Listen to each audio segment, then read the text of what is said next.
from viral greatness, Ben, to cinematic greatness. It's the story of a violin spanning centuries, different owners, and multiple countries.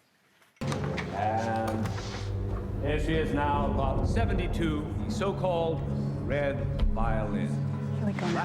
The Red Violin follows the instrument through time and across the map. The Canadian film won all sorts of awards when it first debuted. Right there, you see screenwriter Don McKellar with a handful of hardware. Hard to believe the movie is celebrating its 20th anniversary. So John joins us in studio this morning. You sigh when you see those pictures. What do you feel when you look back? I look pretty young and crazy at the time. So. For people who haven't seen this beautiful film, take them through the storyline. Yeah, it's a story of the birth and the childhood and the adolescence and the adulthood of a violin from 3 centuries across 5 countries, and it's the star. That's our star, the Red Violin. It's a beautiful film that you hadn't seen for a long time after it first came out. It was about 18 years before you finally saw it again. It's true. What was it like getting to watch what you had created 2 decades ago?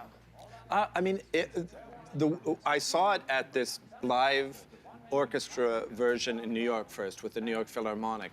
They play the film with a live score. The score was by John Corigliano. It won an Oscar, and it's an amazing score. And I'd never seen it like that before. And so coming back to it after all these years, I brought my parents down, and it was an amazing experience. It was really exciting.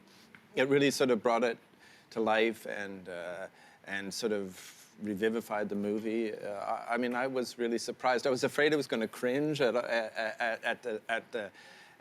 seeing myself again because I'm in the movie, but actually it was a real pleasure. And you had the same opportunity just recently in Ottawa. Yeah, an amazing screening in Ottawa at the National Arts Centre with Lara St. John playing the violin and the National Arts Centre, and Michael Stern conducting, and it was an amazing thing. Tons of MPs came out, which always makes for a great night.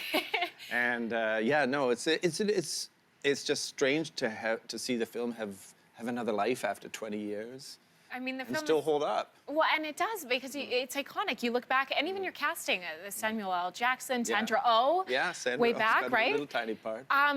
When you look back on it, what was the biggest challenge you had as the screenwriter? Oh my God, I mean, there was a lot of challenges. It takes place in 5 countries. There was a lot of research. There was a lot of travel preparing, but at the same time, that was so fun. It was part of my contract that I had to be allowed to go to all the countries. So spending time in China, trying to negotiate to allow us to shoot there, shooting in Italy. I mean, there were amazing challenges, but at the same time, you know, it was an amazing experience. This is such an important film in Canadian film history. Thank you. You're welcome. I think so. As someone who's been in the industry for so many years, what changes have you seen in terms of diversity and moving forward in inclusion within movies? Oh, well, I mean, I mean, this film was sort of one of the first films we tried to sort of include the world, to make, you know, it goes, as I said, you know, it travels from Italy to Vienna to China, and it was really about Canada's place in the world, and saying that because it ends in Canada, so it was sort of about the journey through the world. So in a way, it is also a story about inclusivity and about, you know, world connections. So looking back at that time, I think it holds up pretty well in that way. You know, I'm very happy that Sam Jackson stars back in Canada, and that it you know, like, I think the industry's changed a lot. I mean, it's hard to, I'm not sure it would be hard to get a movie like this made today because it feels so big, but at the same time, the industry's, you know, been refreshed by so many voices. Tom, thank you so much, and I think it's a film that I have to say it's International Violin Day today. Oh, perfect! I don't know who makes that decision, but apparently it's International Violin Day, so well, I'm very happy to be talking about violins. Yeah, Don, thank you so much. Thank you.